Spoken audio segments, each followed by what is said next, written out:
اعوذ باللہ من الشیطان الرجیم بسم اللہ الرحمن الرحیم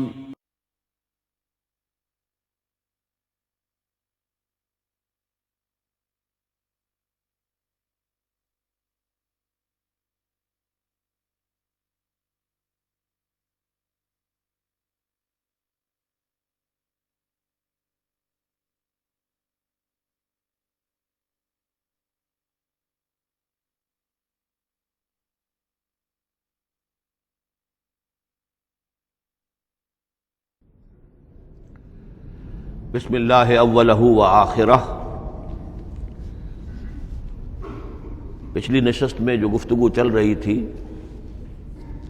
وہ فہم قرآن کے ضمن میں کچھ بنیادی اصول کہ جنہیں اگر پیش نظر رکھا جائے تو سہولت ہو جائے قرآن کے سمجھنے میں۔ 5 چیزیں بیان ہو چکی تھیں۔ نمبر 1، قرآن کا اسلوب استدلال منطقی نہیں ہے، فطری ہے، نیچرل اور خطابی ہے، انسان کو خود غور و فکر کرنے اور اپنے اندر جھانکنے کی دعوت دیتا ہے قرآن۔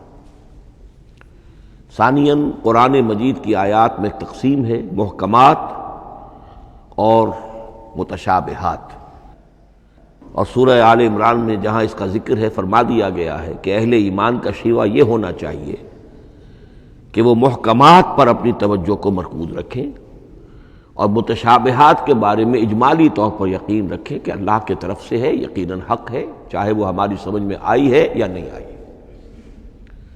لیکن اس میں جو ایک براڈ تقسیم ہے وہ یہ کہ آیات الاحکام سب کی سب محکمات ہیں مستقل، اور عالم غیب، عالم آخرہ، عالم برزخ، عالم ارواح، عالم ملائکہ، اس کے تمام امور مستقل طور پر متشابہات میں سے ہے۔ البتہ ایک تیسری کیٹیگری ہے کہ جو سائنٹیفک فینومینا کے ضمن میں ہو سکتا ہے کہ ایک شے آج متشابہات میں ہو، کل وہ محکمات میں داخل ہو جائے، جبکہ انسانی علم جو ہے وہاں تک پہنچ جائے اور اس کا ادراک کر سکے۔ نمبر 3، تفسیر زیادہ تر لفظی طور پر اور نحو اور صرف سے بحث کرتی ہے، تعویل کا مقصد ہے اصل مدلول تک پہنچنے کی کوشش کرنا۔ نمبر 4، تعویل میں عام اور خاص کانٹیکسٹ میں، زمان و مکان کے خاص کانٹیکسٹ میں جب قرآن نازل ہوا تو کسی آیت کا کیا اصل مفہوم تھا جو سمجھا گیا۔ اس میں شان نزول کی روایات کو بھی اہمیت حاصل ہوگی۔ لیکن چونکہ قرآن مجید صرف اس دور کے لیے یا اس علاقے کے لوگوں کے لیے ہدایت نامہ بن کر نہیں آیا تھا، بلکہ پوری نوع انسانی کے لیے تا ابد الآباد، لہذا اسی میں وہ مضمر ہے، اس میں وہ ہدایت مضمر ہے کہ تعویل عام کر کے آیت کے الفاظ، ان کا در و بست اور آیت کا سیاق و سباق اس کے حوالے سے، اور القرآن یفسر بعضہ بعضا کے حوالے سے یقیناً جو ہے اس میں ابدی ہدایت جو مضمر ہے وہ بھی حاصل کی جا سکتی ہے۔ نمبر 5، تذکر اور تدبر کا فرق، یہ دونوں الفاظ قرآن کے ہیں۔ تذکر کے لیے 4 مرتبہ اللہ نے سورہ قمر میں چیلنجنگ انداز میں فرمایا ہے وَلَقَدْ يَسَّرْنَا الْقُرْآنَ لِلذِّكْرِ فَهَلْ مِن مُّدَّكِرٍ، ہم نے قرآن کو ذکر کے لیے، تذکر کے لیے، ہدایت اخذ کرنے کے لیے، بنیادی نصیحت حاصل کرنے کے لیے نہایت آسان بنایا ہے۔ تو ہے کوئی جو اس سے تذکر کرنا چاہے؟ اس تذکر بالقرآن کے لیے صرف یہ کافی ہے کہ انسان عربی زبان سے اتنا واقف ہو کہ اس کا ایک براہ راست مفہوم سمجھتا چلا جائے، اور دوسری شرط لازم ہے نیت کی درستی، طلب ہدایت پیش نظر ہو، اپنے علم کی دھونس جمانا جو ہے وہ مقصود نہ ہو، تو قرآن مجید سے تذکر حاصل ہو جائے۔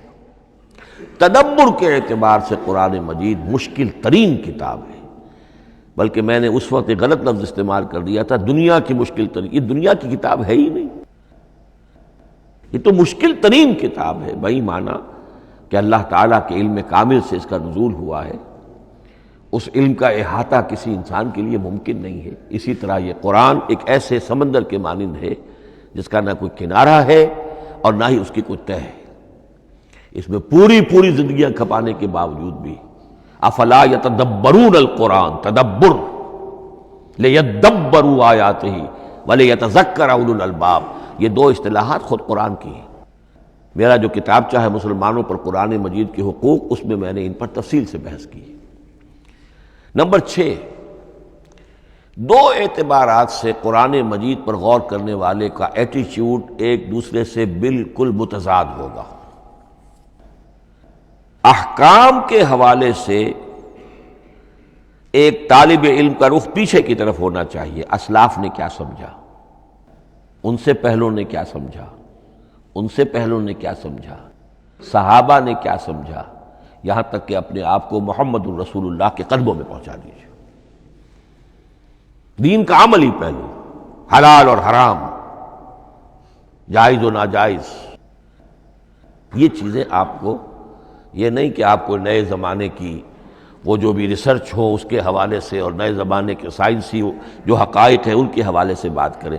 دوڑ پیچھے کی طرف ہے گردش ایام، تو پیچھے سے پیچھے یہاں تک کہ مصطفیٰ برسا خیش را کے دی ہم اوست اگر بہو نہ رسیدی تمام بولا۔ لیکن حکمت، سائنس اس کے حوالے سے آگے بڑھی ہے، آگے سے آگے بڑھی ہے۔ وہ تو میں عرض کر چکا ہوں کہ وہ جو فینومینا قرآن مجید میں سائنٹیفک مذکور ہیں، ان کی اصل حقیقت جو ہے وہ ہمارے اگر اسلاف کو سمجھ میں نہیں آ سکی تو بات سمجھ میں آتی ہے۔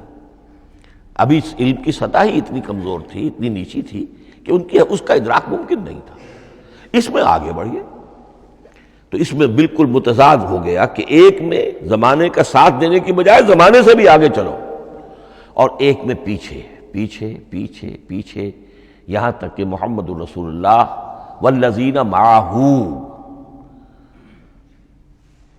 محمد الرسول اللہ والذین معہ، ان کے قدموں تک اپنے آپ کو پہنچا دو۔ آخری شے فہم قرآن کے ضمن میں، لیکن یہ last but not the least کے مصداق ہے۔ یہ بات بہت صراحت کے ساتھ مولانا مودودی نے لکھی ہے تفہیم القرآن کے مقدمے میں، اور بہت اہم بات ہے، بہت اہم بات ہے، اور وہ یہ ہے کہ قرآن مجید ایک ایسی کتاب نہیں ہے جسے کوئی محقق اور ریسرچ اسکالر اپنی لائبریری میں بیٹھ کر اور ریفرنس بک سامنے رکھ کر ادھر سے ادھر اور سمجھ لے۔ اس کے سمجھنے کی شرط لازم یہ ہے کہ جو یہ راستہ دکھاتا ہے اس پر چلنا شروع کرے۔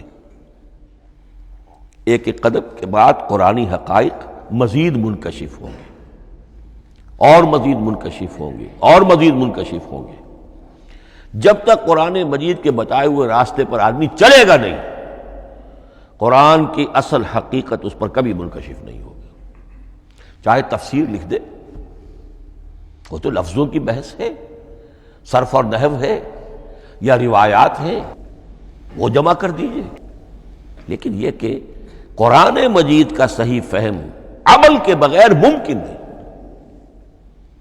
جیسے قرآن مجید میں آتا زادتہم ایمانا، ایمان بڑھتا ہے، عمل کے ذریعے سے ایمان بڑھتا ہے۔ میں اس میں ایک شے کا اضافہ کر رہا ہوں۔ میرے نزدیک قرآن مجید مینول آف ریولیوشن، محمد عربی صلی اللہ علیہ وسلم نے ایک عظیم انقلاب برپا کیا دنیا میں، اور ایک انقلابی جد و جہد کی ہے۔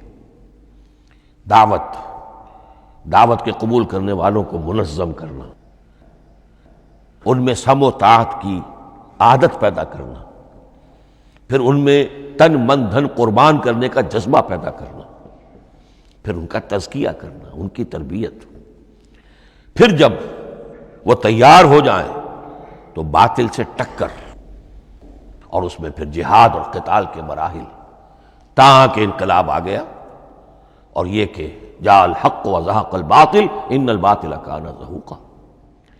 اس جد و جہد کے ہر مرحلے پر قرآن نازل ہو رہا ہے، جو اس مرحلے کے جو مسائل ہیں، جو اس مرحلے کے پرابلمز ہیں، جو اس مرحلے کی مشکلات ہیں، ان سے بحث کر رہا ہے۔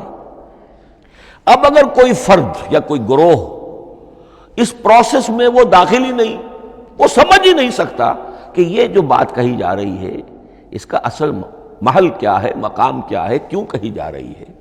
وہ تو جب اسی قسم کی انقلابی جد و جہد میں کوئی خود مبتلا ہوگا تو اسے معلوم ہوگا یہ تھی وہ مشکل، یا یہ تھا وہ مسئلہ، یا یہ تھا وہ مرحلہ جو اس وقت کی جو جد و جہد تھی محمد الرسول اللہ والذین معہ کی، کہ اس وقت یہ آیات نازل ہوئی۔ اس طریقے سے مینول آف ریولوشن میں کہا کرتا ہوں، چونکہ ہماری جو طب کی تعلیم ہوتی ہے ان میں مینول آف ڈسیکشن سب سے پہلے جو ہے اناٹمی پڑھائی جاتی ہے اور ڈیڈ باڈی کی ڈسیکشن ہوتی ہے، تو مینول آف ڈسیکشن جو ہے وہ پہلی کتاب ہوتی ہے جو ہمیں ملتی ہے۔ یہ ہوتا ہے، بتایا جاتا ہے یہاں ذرا شکاف دو اور یہ کھال کو کاٹو، اس کے اندر تمہیں یہ نظر آئے گا، یہ فیشیا ہے، پھر اسے اس کے اندر ایک اور شگاف دو، یہ نظر آئے گا۔ بالکل اسی طریقے سے قرآن مجید کی انگلی پکڑ کر اگر آپ چلیں گے تو پھر درجہ بدرجہ قرآن آپ پر منکشف ہوتا چلا جائے گا۔ اور اگر آپ نے اسے صرف ایک اکیڈمک ایکسرسائز بنا لیا، ایک علمی بات ہے، اس سے آگے کچھ نہیں، تو قرآن مجید کا جو اصل لب لباب ہے، جو اصل اس کا جوہر ہے، وہ کبھی منکشف نہیں ہوگا۔ اب آئیے ایک اہم موضوع، اعجاز قرآن کے وجوہ کیا ہیں۔ پہلی بات تو یہ سمجھ لیجئے کہ قرآن مجید کی حقانیت پر بنیادی طور پر دو قسم کی دلیلیں ہیں۔ ایک دلیل خارجی ہے، خارجی دلیل محمد الرسول اللہ صلی اللہ علیہ وسلم کی شخصیت اور آپ کا کارنامہ، الصادق الامین،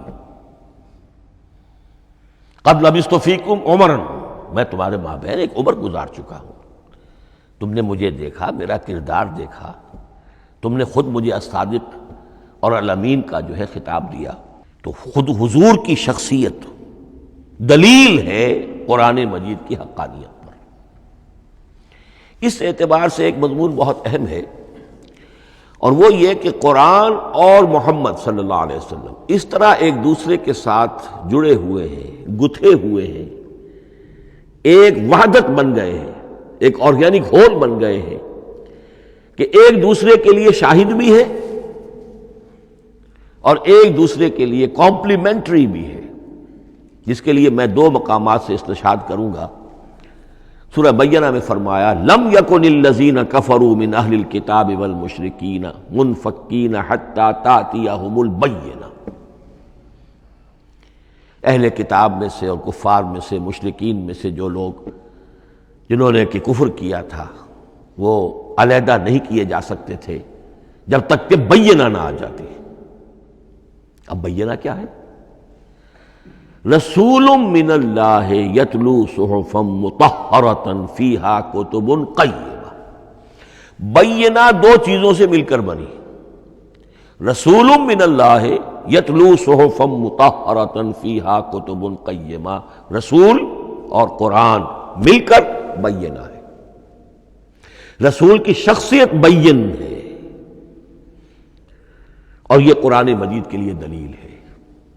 دوسری طرف قرآن مجید محمد کی رسالت کا ثبوت ہے، جیسے کہ آپ دیکھتے ہیں یاسین والقرآن الحکیم انک لمن المرسلین، والقرآن الحکیم، قسم ہے اس قرآن حکیم کی، یعنی یہ قرآن حکیم گواہ ہے، شاہد عادل ہے کہ اے محمد آپ اللہ کے رسول ہیں۔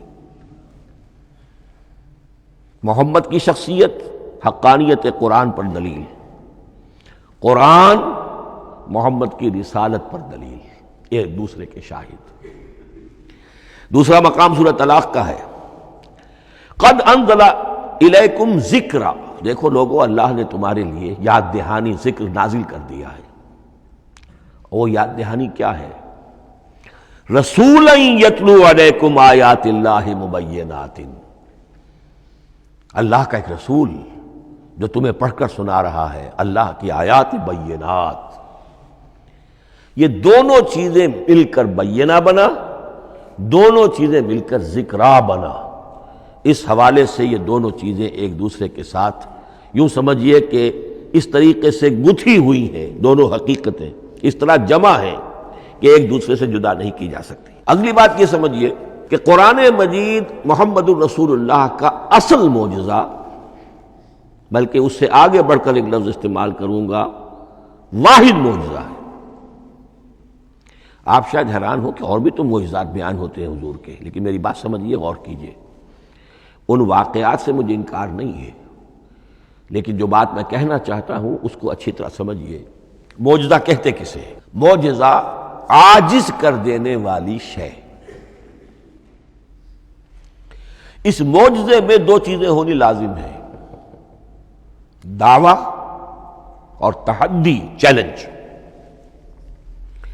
جب کہ کوئی خرق عادت کوئی شے پیدا ہو جائے، خرق عادت اسے کہتے ہیں کہ فزیکل لا ایک ہے، پانی، واٹر کیپس اٹس سرفیس، حضرت موسیٰ کا عصا اس پر لگا اور سمندر پھٹ گیا، خرق عادت ہے۔ یعنی جو عادی قانون ہے، عام طور پر جو قوانین طبعیہ ہیں، ان کا پھٹ جانا، ختم ہو جانا، ٹوٹ جانا، اور کسی حقیقت کا اس میں سے ظاہر ہو جانا جو ان فزیکل لاز کے خلاف۔ آگ کے بارے میں قانون کیا ہے؟ وہ جلاتی ہے، لیکن یہ کہ یہ معجزہ ہے، یہ خرق عادت ہے کہ حضرت ابراہیم آگ میں ڈالے گئے، اس نے نہیں جلایا، یا نارو کونی بردن و سلام علی ابراہیم۔ تو خرق عادت کو اب دو قسموں میں آپ سمجھیے۔ ایک خرق عادت وہ ہے جو دعوے کے ساتھ پیش کیا جائے، اپنی صداقت، اپنی رسالت کی حقانیت اور صداقت کے ثبوت کے طور پر، اور اس میں چیلنج کیا جائے کہ آؤ مقابلہ کر لو۔ وہ اس رسول کا اصل معجزہ ہوتا ہے۔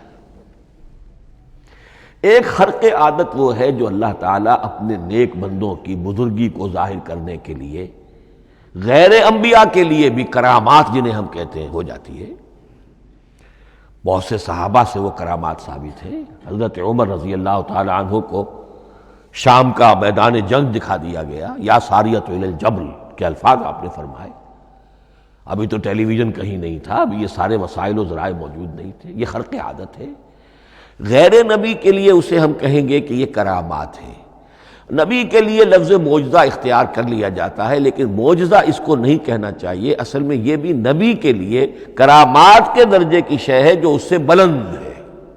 معجزہ وہ ہے جسے کوئی نبی دلیل کے طور پر پیش کرے اور اس پر چیلنج کرے کہ آؤ اور مقابلہ کرو۔ مثلا حضرت موسیٰ علیہ السلام کو دو معجزے دیے گئے،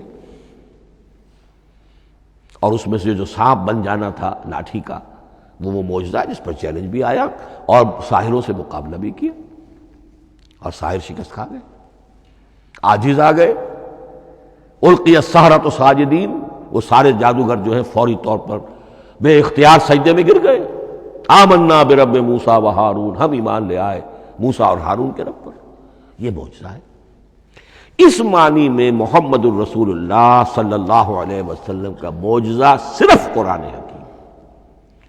قرآن مجید میں آپ سورہ انعام میں بھی دیکھیں گے بہت ہی شدت کے ساتھ، سورہ بنی اسرائیل میں دیکھیں گے بڑی تفصیل کے ساتھ معجزے طلب کیے گئے۔ آپ اس مکے کی سرزمین میں ابھی ہمارے دیکھتے ہی دیکھتے چشمہ نکال دیجئے، ہم مان لیں گے آپ اللہ کے رسول ہیں۔ آپ ہماری نگاہوں کے سامنے آسمان پر چڑھ کر دکھائیے، پھر وہاں سے کتاب لے کر اتریے، پھر ہم سمجھ لیں گے آپ اللہ کے رسول ہیں۔ آپ کے لیے چشم زدن میں کوئی محل سونے کا چاندی کا تیار ہو جائے، مان لیں گے آپ کو اللہ کے رسول ہیں۔ آپ اس بے آب و گیا وادی میں فوراً ایک باغ جو ہے اپنے لیے بنا کے دکھا دیں، مان لیں گے کہ آپ اللہ کے رسول ہیں۔ ایسے تمام مطالبات پر اللہ تعالیٰ کی طرف سے کوڑا جواب ملا، اللہ اس قسم کی کوئی شے نہیں دکھائے گا۔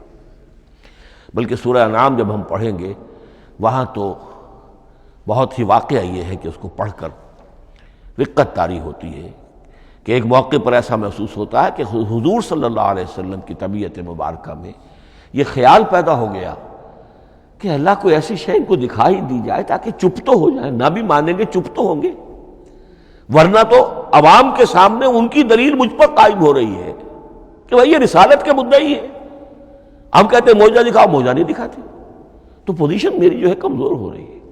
وہاں جس انداز میں اللہ نے کہا ہے، ہرگز نہیں، اے نبی اگر آپ کے اختیار میں ہے تو کہیں آسمان پر سیڑھی لگا لیجئے یا زمین میں سرنگ لگا کے کوئی معجزہ لا سکتے ہو تو لے آئیے، ہم نہیں دکھائیں گے۔ دقت طاری ہوتی ہے۔ تو حضور کا معجزہ اس معنی میں صرف ایک ہے اور وہ قرآن ہے۔ اچھا، اس کے لیے کیسے کیسے چیلنج کیے گئے؟ ام یقولون تقولہ بل لا یؤمنون فلیاتوا بحدیث مثلہ ان کانوا صادقین، سورۃ الطور۔ کیا ان لوگوں کا کہنا یہ ہے کہ یہ کلام خود محمد نے موضوع کر لیا ہے صلی اللہ علیہ وسلم؟ تو اگر ایسی بات ہے تو وہ بھی ایسا ہی کلام پیش کر دیں۔ تحدی، اس چیلنج کو کوئی قبول نہیں کر سکا۔ کم سے کم اس شرافت کا اقرار کرنا پڑتا ہے کہ اس وقت عرب قوم میں یہ شرافت تھی کہ کسی نے اٹمپٹ بھی نہیں کی، ورنہ کوئی شخص الٹی سیدھی عبارت لکھ کر لے آتا اور کھڑا ہو کر کہہ دیتا کہ ٹھیک میں کہتا ہوں یہ ہے، یہ قرآن کی طرح کا کلام ہے۔ نہیں، کسی نے نہیں کیا۔ تاریخ یہ بتاتی ہے کہ اس تحدی کا کوئی کسی نے قبول نہیں کیا۔ اسی طرح فرمایا سورہ بنی اسرائیل میں قُلْ لَئِنِ اجْتَمَعَتِ الْإِنسُ وَالْجِنُّ عَلَىٰ أَن يَأْتُوا بِمِثْلِ هَٰذَا الْقُرْآنِ لَا يَأْتُونَ بِمِثْلِهِ وَلَوْ كَانَ بَعْضُهُمْ لِبَعْضٍ ظَهِيرًا۔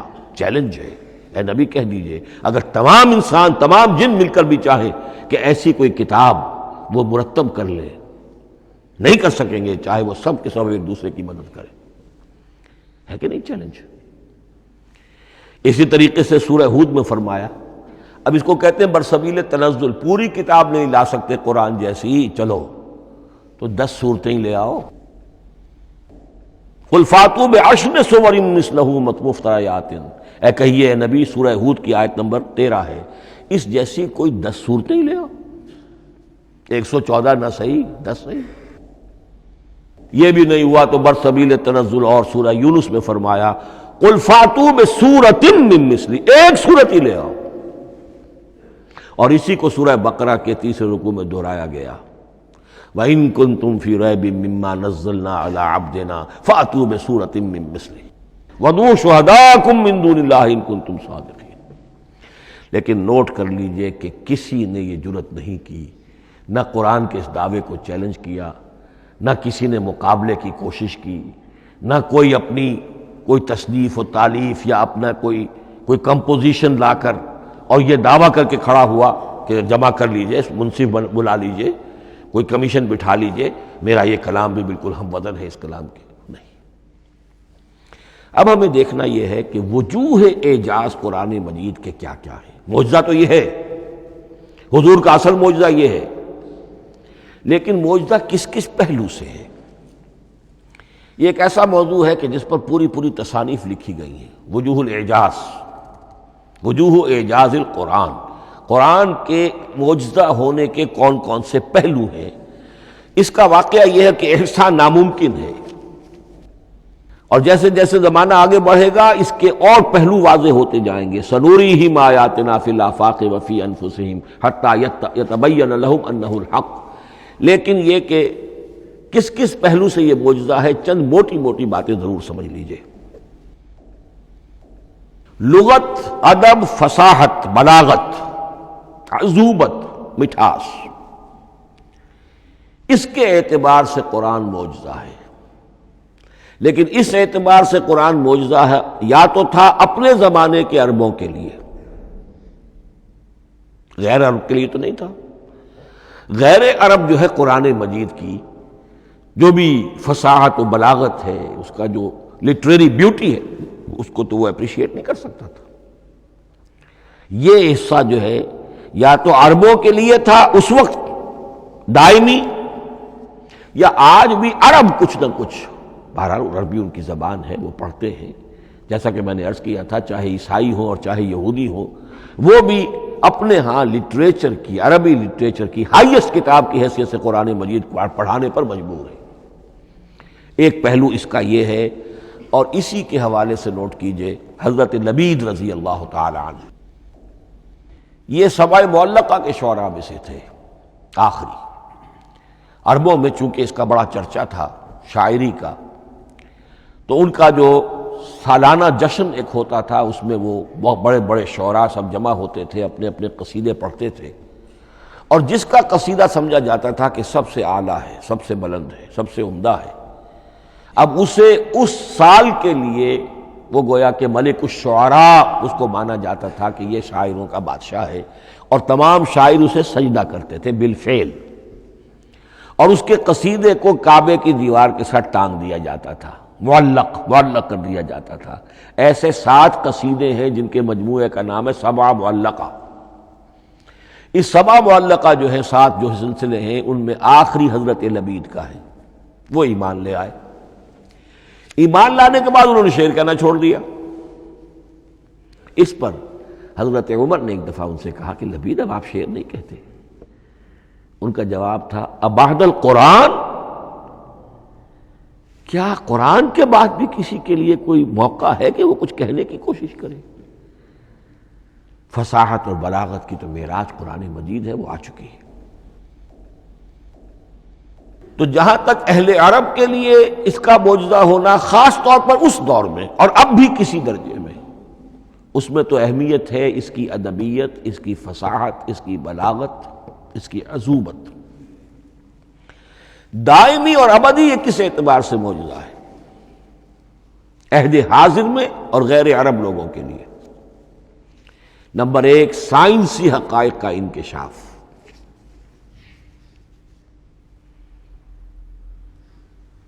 جس طریقے سے کہ یہ سائنسی حقائق منکشف ہوتے چلے جا رہے ہیں ابدی طور پر۔ میں ڈاکٹر مورس بکائی کا حوالہ دے چکا ہوں اور پروفیسر ڈاکٹر کیتھل مور کا حوالہ دے چکا ہوں، ان کو ذہن میں رکھیے۔ سنریہم آیاتنا فی الآفاق وفی انفسہم حتی یتبین لہم انہ الحق۔ نمبر 2، حضور کا وہ کارنامہ کہ آپ نے ایک عظیم انقلاب برپا کر کے دکھایا اور وہ نظام قائم کر کے دکھایا کہ جس سے بہتر، جس سے عادلانہ، جس سے زیادہ منصفانہ کوئی نظام دنیا میں نہ آج تک قائم ہوا ہے اور نہ اس کی کوئی دوسری نظیر پیش کی جا سکتی۔ یہ ہے سب سے بڑا معجزہ، اور معجزہ ہوا قرآن سے۔ اتر کر حرا سے سوئے قوم آیا اور ایک نسخہ کیمیا ساتھ لایا۔ یہ سارا معجزہ، جیسا کہ میں نے شروع میں عرض کیا ہے، محمد اور قرآن دونوں مل کر بینہ بھی ہے تو رسول من اللہ یتلو صحفا مطہرۃ فیہا کتب قیمہ، اور قد انزل الیکم ذکرا رسولا یتلو علیکم آیات اللہ المبینات۔ یہ معجزہ جو ہے جس کے حوالے سے دنیا میں بڑی بڑی شخصیات نے شہادت دی۔ ایم این رائے اس صدی کا ایک بہت بڑا انقلابی شخص، کمیونسٹ انٹرنیشنل کا رکن، اس صدی کی ابتدا میں جو شعلہ تھا، جو غلغلہ تھا، جو ولولہ تھا بولشوک ریولوشن کا، اور جو دنیا کے اندر ایک دھوم مچ گئی تھی، اس کو ذہن میں رکھیے۔ اور اس میں کمیونسٹ انٹرنیشنل کا رکن ایم این رائے، 1920 میں اس نے لاہور میں ایک خطبہ دیا تھا، ہسٹوریکل رول آف اسلام، اور اس نے کہا تھا تاریخ انسانی کا عظیم ترین انقلاب وہ ہے کہ جو محمد نے برپا کیا صلی اللہ علیہ وسلم۔ آج بھی یہ کتاب بھارت میں چھپتی ہے، بامبے کا ایک پبلشر شائع کرتا ہے، historical role of Islam by M N Roy. پھر آگے چلیے، ایچ جی ویلز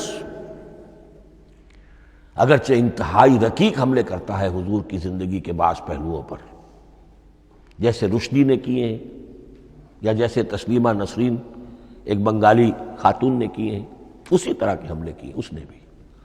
اور یہ اس لیے بتا رہا ہوں کہ یہ اسٹیبلش ہو جائے کہ وہ دوست نہیں ہے، دشمن ہے۔ عربی کا ایک مقولہ یہ ہے کہ الفضل ما شہدت بہ الاعداء، اصل فضیلت تو اس شے کی ہے جس کی گواہی دشمن دے۔ دوست تو تعریف کریں گے، قابل تعریف شے کی بھی تعریف کریں گے، بڑھ چڑھ کر کریں گے۔ یہ بھی ہو سکتا ہے کسی قابل مذمت شے کی بھی تعریف کر بیٹھے، دوست تو ہوئے۔ دشمن جو ہے وہ تو ظاہر بات ہے اسی بات کو مانے گا کہ جس میں کسی شک و شبہ کی گنجائش نہ ہو۔ اس لیے میں نے عرض کیا کہ دشمن ہے، رقیق حملے کرتا ہے۔ لیکن آخر میں جب آتا ہے concise history of the world میں چیپٹر جو ہے حضور پر، اس میں خطبہ حجۃ الوداع کا وہ حوالہ دیتا ہے، لا فضل لعربی علی عجمی ولا لعجمی علی عربی ولا لاحمر علی اسود ولا لاسود علی احمر الا بالتقوی۔ اور پھر لکھتا ہے کہ اگرچہ انسانی حریت و اخوت و مساوات کے واعظ تو پہلے بھی بہت کہے گئے تھے، یہاں تک کہ مسیح ناصری حضرت عیسیٰ علیہ السلام کے ہاں بھی ہمیں بڑے واعظ ملتے ہیں، لیکن یہ ماننا پڑتا ہے کہ تاریخ انسانی میں پہلی مرتبہ ان اصولوں پر ایک انسانی معاشرہ قائم کر کے دکھایا محمد نے صلی اللہ علیہ وسلم۔ Although the sermons of human freedom, fraternity and equality were said before also, and we find a lot of them in Jesus of Nazareth, but it must be admitted that it was Muhammad sallallahu alaihi wasallam who established for the first time in history a society based on these principles. اسی طرح کی گواہی آج سے تقریباً 20 سال پہلے امریکہ کے ڈاکٹر مائیکل ہارٹ نے دی۔ A selection and gradation of the 100 most influential personalities of human history. اور نمبر 1 پر محمد کا ذکر کر رہا ہے صلی اللہ علیہ وسلم، اور کہتا ہے naturally I owe an explanation, میں عیسائی ہوں اور ابھی تک عیسائی ہے وہ، اس کی موت کی بھی ابھی کوئی خبر نہیں آئی ہے، عیسائی ہے، لیکن یہ کہ اس نے حضور کو نمبر 1 پر رکھا، حضرت عیسیٰ کو نمبر 3 پہ لے گیا، تو naturally I owe an explanation, اور پھر ایکسپلینیشن دی ہے this is because he is the only person supremely successful in both the religious and secular fields. یہ دونوں میدان جو ہے مذہب اور روحانیت، اور دوسری طرف سیاست اور حکومت اور ریاست، ان دونوں میدانوں میں بیک وقت انتہائی کامیاب انسان صرف ایک ہے، اور وہ محمد ہے صلی اللہ علیہ وسلم۔ یا تو آدمی اس میں اونچا ہوتا ہے، روحانیت میں ہے، دین میں ہے، اخلاق میں ہے، تو سیاست اور ریاست میں زیرو ہوگا، یا کوئی بہت بڑا بادشاہ ہے، بڑا حکمران ہے، بڑا فاتح ہے، سکندر اعظم ہے، تو وہ اخلاقیات میں اور روحانیات میں زیرو نہیں، مائنس ہوگا۔ یہ معاملہ کہ دونوں میں this is because he is the only person supremely successful in both the religious and the secular fields. لیکن یہ بات نوٹ کر لیجئے کہ جو تازہ ایڈیشن ہے اس کتاب کا، اس میں سے یہ پیسج نکال دیا ہے نئے جو ایڈیٹرز ہیں انہوں نے۔ اس کے لیے آپ کو کسی پرانے ایڈیشن سے رجوع کرنا پڑے گا، concise history of the world, اور وہ لائبریریوں میں مل جائے گا۔ علامہ اقبال نے اس بات کو یوں بیان کیا ہے، ہر کجا بینی جہان رنگ و بو، کہ از خاکش بروید آرزو، یاد نور مصطفیٰ اورا بہاس، یا ہنود اندر تلاش مصطفیٰ است۔ اس دنیا میں تمدن کے اعتبار سے، اخلاق کے اعتبار سے، معاشرت کے اعتبار سے کہیں کوئی خوبی اگر تمہیں نظر آتی ہے، کوئی رمق نور کی، خوبی کی، بھلائی کی، رنگ و بو، جان لو کہ یا تو وہ نور محمدی سے مستعار لی گئی ہے، اور یا ابھی تک انسان ابھی محمد کی تلاش میں ہے، ادھر جا رہا ہے، قافلہ ادھر جا رہا ہے، نوع انسانی کا چاروں ناچار ادھر جا رہا ہے۔ سوشل ایوولوشن کا پروسیس انسان کو افراط و تفرید کے دھکوں کے باوجود تدریجاً لے کر جا رہا ہے بحیثیت مجموعی پوری مین کائنڈ کو اسی بات کی طرف کہ جس کی طرف دعوت دی تھی محمد رسول اللہ صلی اللہ علیہ وسلم۔ ہر کجا بینی جہان رنگ و بو، کہ از خاکش بروید آرزو، یا ز نور مصطفیٰ اورا بہاست، یا ہنوز اندر تلاش مصطفیٰ است۔ اسی اعتبار سے میں ایک بات اور کہہ رہا ہوں، اس پہلو سے واقعہ یہ ہے کہ میرے نزدیک اس دور میں اعجاز قرآن کی سب سے بڑی نمائندہ شخصیت، اعجاز قرآن کا سب سے بڑا مظہر علامہ اقبال کی ذات ہے۔ 20ویں صدی کا مفکر، فلسفی، مشرق و مغرب کے فلسفے پڑھ چکا، قدیم اور جدید فلسفہ سب کا مطالعہ کیا، اور اس کے بعد اس کو قرآن کی حقانیت پر جو یقین نظر آیا ہے، قرآن کی عظمت جس طرح اس پر منکشف ہوئی ہے، وہ واقعہ یہ ہے کہ مجھے کم سے کم اپنی محدود معلومات کی حد تک عظمت قرآن کا وہ انکشاف کسی دوسرے شخص پر نظر نہیں آتا۔ انہوں نے جس طریقے سے مرثیے کہے ہیں کہ مسلمان قوم نے کس طرح قرآن کو چھوڑا ہوا ہے، واعظ ہے تو قرآن سے نہیں، کہیں اور سے۔ تربیت اور تزکیہ نفس ہے تو اس کا تعلق قرآن سے نہیں، وہ بھی کچھ اور مستعار چیزیں ادھر سے ادھر سے لے لی ہیں۔ فلسفے ہیں تو کہیں اور سے لے لیے ہیں، قرآن سے حکمت جو ہے وہ اخذ نہیں کی گئی ہے۔ کیسے کیسے انہوں نے عظمت قرآن کا جو انکشاف ان پر ہوا اس کی تعبیر کی ہے۔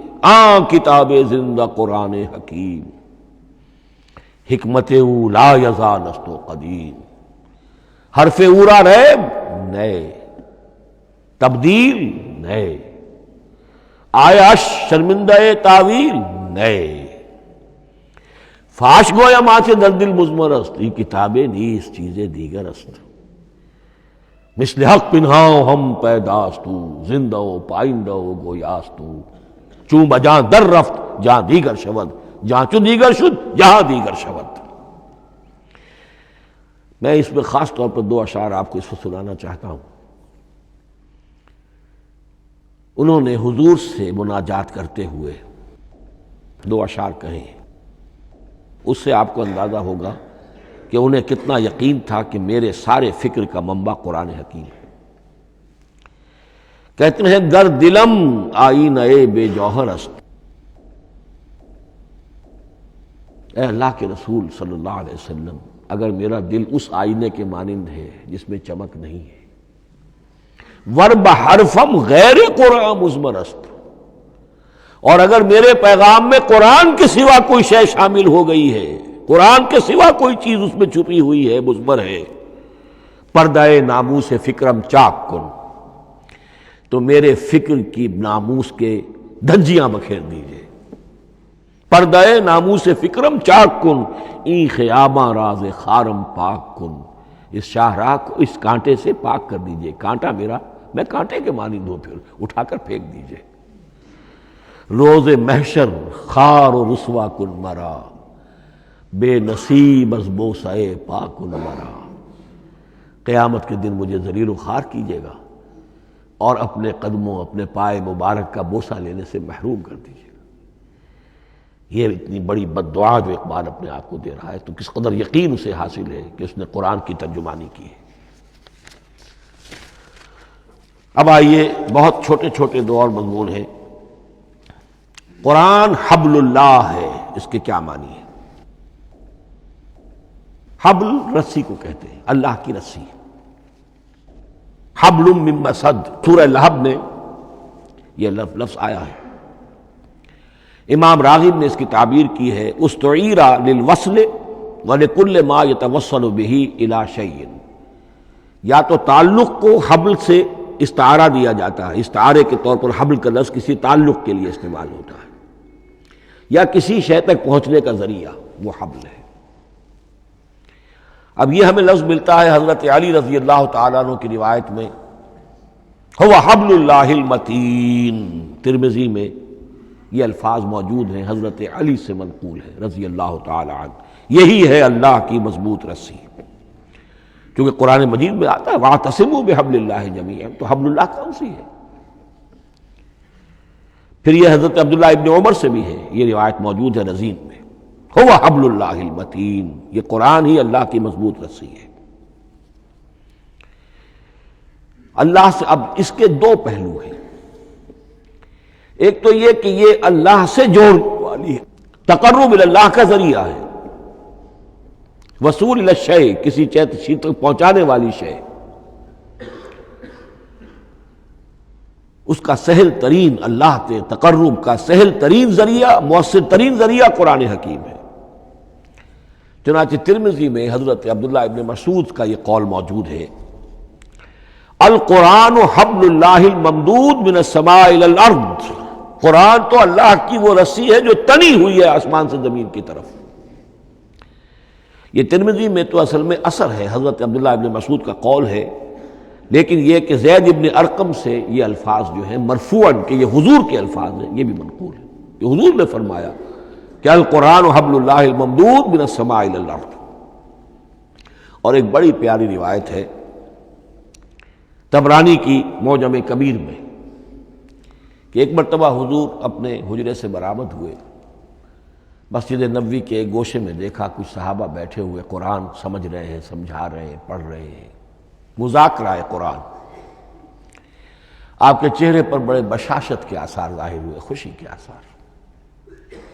آپ چل کر تشریف لائے، پہلے ایک سوال کیا، الستم تشہدون اللہ الہ الا اللہ وانی رسول اللہ وہذا القرآن جاء من عند اللہ، کیا آپ لوگ اس کے گواہ نہیں ہیں کہ اللہ کے سوا کوئی معبود نہیں اور میں اللہ کا رسول ہوں، اور یہ قرآن خاص اللہ کے پاس سے آیا ہے؟ صحابہ کا جواب کیا ہو سکتا تھا؟ بلا یا رسول اللہ، کیوں نہیں اللہ کے رسول، ہم گواہ ہیں، اللہ کے سوا کوئی معبود نہیں، آپ اللہ کے رسول ہیں اور قرآن خاص اللہ کے پاس سے آیا ہے۔ اب آپ نے فرمایا فاستبشروا، خوشیاں مناؤ، فإن هذا القرآن طرفه بأيديكم وطرفه بيد اللہ، اس لیے کہ یہ قرآن وہ شے ہے کہ اس کا ایک سرا تمہارے ہاتھ میں ہے، ایک سرا اللہ کے ہاتھ میں۔ تو وصول الی اللہ کا مؤثر ترین طریقہ، تقرب الی اللہ کا مؤثر ترین طریقہ، سہل ترین طریقہ، شور شارٹ طریقہ وہ قرآن مجید ہے۔ اس اعتبار سے بھی کہ ہے ہی اللہ کی صفت، یہ ہم بحث کر چکے ہیں پہلے، اللہ کا کلام ہے، کلام صفت ہوتی ہے، اور صفت لا عین ولا غیر، یہ قرآن اللہ کا غیر نہیں ہے، ہم سمجھ نہیں سکتے، لیکن یہ کہ ہر صفت جو ہے وہ تو در حقیقت نہ عین ہے نہ غیر ہے۔ دوسری طرف یہی قرآن جو ہے حبل اللہ اس معنی میں بنتا ہے کہ مسلمانوں کو باہم جوڑنے والی شے، وَاعْتَصِمُوا بِحَبْلِ اللَّهِ جَمِيعًا وَلَا تَفَرَّقُوا، حبل اللہ کو مضبوطی کے ساتھ تھام لو، سب کے سب جمع ہو کر، یہ تمہیں تفرقے سے بچانے والی شے ہے۔ اس کی وجہ کیا ہے؟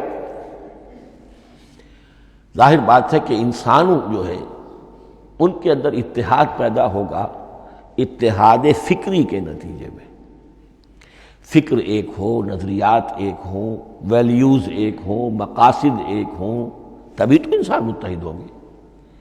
یہ بھیڑوں کا غلہ تو نہیں ہے کہ چرواہے کی ایک لاٹھی کافی ہے ان کو جمع رکھنے کے لیے، وہ بھیڑوں کا غلہ ہے۔ انسانوں کو جمع کرنے کے لیے کوئی ایسی شے جو تمہیں ایک فکر سے، ایک نظریے سے، ایک مقصد سے، ایک نصب العین سے متصف کر دے، وہ تمہیں جوڑ دے گی۔ اور قرآن وہ شے ہے جو ایک فکر دیتا ہے، ایک خیال دیتا ہے، ایک نظریہ دیتا ہے، ایک عقیدہ دیتا ہے، ایک مقصد دیتا ہے، ایک نصب العین دیتا ہے، اللہ کے لیے جینا، اللہ کے لیے مرنا، ان صلاتی و نسکی و محیایا و مماتی للہ رب العالمین، ایک آئیڈیل دیتا ہے محمد رسول اللہ کی شکل میں، لقد کان لکم فی رسول اللہ اسوۃ حسنہ۔ اب قرآن وہ چیز ہے کہ جو تمہیں آپس میں جوڑتی چلی جائے گی، تمہارے درمیان اتحاد پیدا ہو جائے گی۔ آخری چیز، مسلمانوں پر قرآن مجید کے حقوق کیا ہیں؟ یہ صرف اشارہ کروں گا اس لیے کہ اس پر میرا کتابچہ موجود ہے، اور اس کتابچے کو اللہ تعالیٰ نے بہت قبول عام عطا فرمایا۔ اس کا انگریزی ترجمہ کیا ایک صاحب نے، از خود کیا، خود ہی ٹائپ کیا، خود ہی چھپوایا۔ عربی ترجمہ ایک صاحب نے کیا، خود کیا۔ فارسی ترجمہ ایک صاحب نے کیا، خود کیا، بغیر کسی معاوضے کے۔ ملیشیا میں وہ چھپ چکا ہے، لاکھوں کی تعداد میں عام ہو چکا ہے۔ پھر میں نے ایک موقع پر 1970 میں رمضان مبارک کے دوران آخری عشرے میں مولانا بن نوری رحمۃ اللہ علیہ تشریف لائے ہوئے تھے مدینہ منورہ، اور میں نے بھی وہ پورا رمضان مبارک اس سال وہیں کیا تھا۔ میں نے ان کو دیا تھا کہ آپ دیکھیے اس میں کوئی غلطی ہو تو مجھے بتا دیجئے، میں اسے بڑے پیمانے پر شائع کرنا چاہتا ہوں۔ انہوں نے حالت اعتکاف میں مسجد نبوی میں پڑھا ہے، صرف ایک جگہ ایک جملے میں انہوں نے اصلاح تجویز کی، وہ میں نے کر دی۔ اس اعتبار سے اب یہ کتابچہ جو ہے مصدقہ ہے مولانا محمد یوسف بن نوری رحمۃ اللہ علیہ کا۔ اس میں اللہ تعالیٰ نے جو بات مجھ سے کہلوا دی تھی، تقریباً 30 سال پہلے کی بات ہے، ہر مسلمان پر قرآن مجید کے 5 حقوق حسب استعداد و توفیق عائد ہوتے ہیں۔ پہلے یہ کہ اس پر ایمان ہو جیسا کہ ایمان کا حق ہے، صرف زبانی ایمان نہیں، دل سے یقین کہ یہ اللہ کا کلام ہے۔ اور اس کا نتیجہ کیا ہوگا؟ پھر عظمت اس کی پیدا ہوگی، ایمان و تعظیم، یہ پہلا حق ہے۔ تلاوت و ترتیل، اس کو پڑھے جیسے کہ پڑھنے کا حق ہے، پھر سمجھے جیسے کہ سمجھنے کا حق ہے، تذکر و تدبر، پھر عمل کرے، انفرادی طور پر بھی اجتماعی طور پر بھی۔ انفرادی طور پر جو آپ کی زندگی کے معاملات ہیں وہ آپ قرآن کے مطابق طے کریں، قومی سطح پر حکومت اور ریاست اور قانون اور سیاست، اس کے سارے تقاضے قرآن کے مطابق پورے ہوں۔ اور آخری یہ کہ اس قرآن کو پہنچائیں اور عام کریں، جس کے لیے حضور نے اس حد تک اس میں عمومیت کر دی ہے کہ بلغوا انی ولو آیۃ، پہنچاؤ میری جانب سے خواہ ایک ہی آیت پہنچاؤ، میرا کوئی امتی اس سعادت سے بالکل محروم نہ رہ جائے۔ اول تو خیرکم من تعلم القرآن وعلمہ، تم میں سے بہترین لوگ وہ ہیں جو اسی کے لیے اپنے آپ کو وقف کر دیں، قرآن پڑھیں اور پڑھائیں، سیکھیں اور سکھائیں، سمجھیں اور سمجھائیں۔ اس لیے کہ سمجھنے اور سمجھانے، سیکھنے اور سکھانے، پڑھنے اور پڑھانے کا بھی کوئی ایک لیول تو نہیں ہے۔ ایک عام لوگوں کی سطح ہے، ایک ان سے اوپر کی سطح ہے، ایک انٹلیکچوئلز کی سطح ہے، ایک جینیس لوگوں کی سطح ہے۔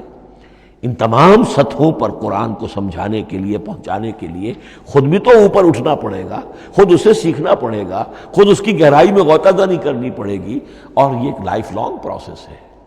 یہ کوئی پارٹ ٹائم جاب نہیں ہے، یہ کوئی صرف پیس ٹائم نہیں ہے، یہ کوئی ہابی نہیں ہے۔ ہمہ وقت ہمہ تن خیرکم من تعلم القرآن وعلمہ۔ اب آخری بات بتا رہا ہوں، اور وہ یہ ہے کہ قرآن مجید وحی باللفظ ہے، صرف وحی بالمعنی نہیں ہے۔ یہ بحث اصل میں کیونکہ ہمارے پڑھے لکھے طبقے میں کچھ زیادہ ہو جاتی ہے، خاص طور پر جو مشنری اسکولوں وغیرہ میں پڑھے ہوں اور عیسائیت اور اس کے عقائد اور اس کے فلسفے کی کوئی تھوڑی بہت ان کو کوئی چھوت لگ گئی ہو۔ عیسائیوں کے ہاں یہ عقیدہ ہے، اجماعی عقیدہ ہے کہ وحی بالمعنی ہوتی ہے، یعنی وحی کا ایک مفہوم ہے جو نبی پر اتار دیا جاتا ہے، پھر نبی اپنے الفاظ میں اسے ادا کرتا ہے۔ لفظ اللہ کے نہیں ہوتے، لفظ نبی کے ہوتے ہیں، مفہوم اللہ کا ہوتا ہے۔ ان کے لیے مجبوری یہ ہو چکی ہے جس کی وجہ سے انہیں یہ عقیدہ اپنانا پڑا کہ کوئی ایک انجیل ہے ہی نہیں۔ 104 انجیلوں میں سے وہ انہوں نے 4 سلیکٹ کی تھی کینونیکل گاسپلز، باقی جو ہیں وہ اب وہ ان کو مستند نہیں مانتے، اپوکریفل کہتے ہیں۔ اور میں نے ایک مرتبہ ایک پادری صاحب سے، مسٹر وائٹ ہوتے تھے منٹگمری میں نے ان سے پوچھا which one of them is Bible, یہ متی اور یہ لیوک اور مارکس اور جان، ان میں سے کون سی بائبل کون سی ہے؟ تو اس نے جواب دیا none of them is Bible. Bible is in them. ان میں سے کوئی ایک بھی مشخص طور پر، معین طور پر بائبل نہیں ہے، بائبل ان میں ہے بحیثیت مجموعی۔ لہذا ان کے لیے یہ عقیدہ جو ہے وہ لازم سا ہو گیا۔ ہمارے ہاں بھی بعض فلاسفہ نے اس قسم کی باتیں کی ہے کہ جن سے یہ دھوکہ لگتا ہے، لیکن میں خاص طور پہ چونکہ علامہ اقبال کا تذکرہ میں نے آج کیا ہے، اسی حوالے سے میں ان کا ایک واقعہ بیان کرنا چاہتا ہوں۔ ایف سی کالج لاہور کے پرنسپل تھے ڈاکٹر یوئنگ۔ ایک دعوت تھی، اس میں علامہ بھی تھے، وہ بھی تھے۔ تو ڈاکٹر یوئنگ نے کہا، وہ بڑا فلسفی تھا، کہ ڈاکٹر اقبال ہم نے سنا ہے کہ آپ بھی وحی باللفظ کے قائل ہیں، آپ جیسا پڑھا لکھا شخص، عالم، دانا۔ علامہ اقبال نے فرمایا جی ہاں، اور مجھے تو اس کا ذاتی تجربہ ہے۔ مجھ پر تو جو شعر نازل ہوتے ہیں وہ الفاظ میں ڈھلے ہوئے ہوتے ہیں، میں ان میں تبدیلی کرنا چاہوں تو نہیں کر سکتا۔ تو اگرچہ اس جواب کو ہم کہیں گے کہ یہ الاجوبۃ المسکتہ، مسکت، چپ کر دینے والا جواب تھا کہ جو علامہ اقبال نے دیا، لیکن ذہن میں رکھیے یہ کہ جو وحی باللفظ ہے وہ ختم ہو چکی محمد رسول اللہ صلی اللہ علیہ وسلم پر. وحی رسالت وحی باللفظ ہے، وہ ختم ہو چکی. البتہ الہام، کشف، رویا، القاء، یہ وحی بالمعنی ہے. یہ کوئی ایک شے ہے جو دل میں ڈال دی جاتی ہے. اس کے دروازے آج بھی کھلے ہوئے ہیں. اور یہ جان لیجئے قرآن مجید کی حقانیت کا جو اصل ثبوت ہے وہ یہ ہے کہ آپ اسے اپنے باطن کے اندر محسوس کریں. یہ جو باطنی تجربہ علامہ اقبال نے کہا ہے کہ انسان اپنے باطن میں محسوس کرے کہ ہاں یہ بات ہے، ٹھیک ہے. اس کے لیے کہ علامہ ابن قیم رحمۃ اللہ علیہ کا قول ایسا ہے، بڑا پیارا قول ہے. قرآن کے کچھ پڑھنے والے ایسے ہیں جب قرآن کو پڑھتے ہیں تو یوں محسوس کرتے ہیں کہ ہم مصحف سے نہیں پڑھ رہے، لوح قلب سے پڑھ رہے ہیں. ہمارے دل پر لکھا ہوا قرآن موجود ہے. یعنی ہماری فطرت، ہمارے اندر کی کوئی حقیقت ہے جو سرٹیفائی کر رہی ہے، توثیق کر رہی ہے، اٹیسٹ کر رہی ہے کہ ہاں یہ ٹھیک ہے. اور اس کی وجہ کیا ہے؟ ہماری روح اور اس قرآن کا منبع وہ ایک ہی ہے، وہ ذات باری تعالی ہے. یہ کلام اللہ ہے اور ہماری روح امر اللہ. یسألونک عن الروح قل الروح من امر ربی وما اوتیتم من العلم الا قلیلا. بس میں اسی پر اکتفا کر رہا ہوں. اب گمان غالب یہی ہے کہ کل تو تراویح ہوگی انشاءاللہ، اس لیے کہ سنا یہ ہے کہ آج بھی روزہ تھا سعودی عرب میں، تو اب اس سے زیادہ تو تاخیر اب ممکن نہیں ہے. تو کل انشاءاللہ تعالی دورہ ترجمہ قرآن شروع ہو جائے گا. بارک اللہ لی و لکم فی القرآن العظیم ونفعنی و ایاکم بالآیات والذکر الحکیم.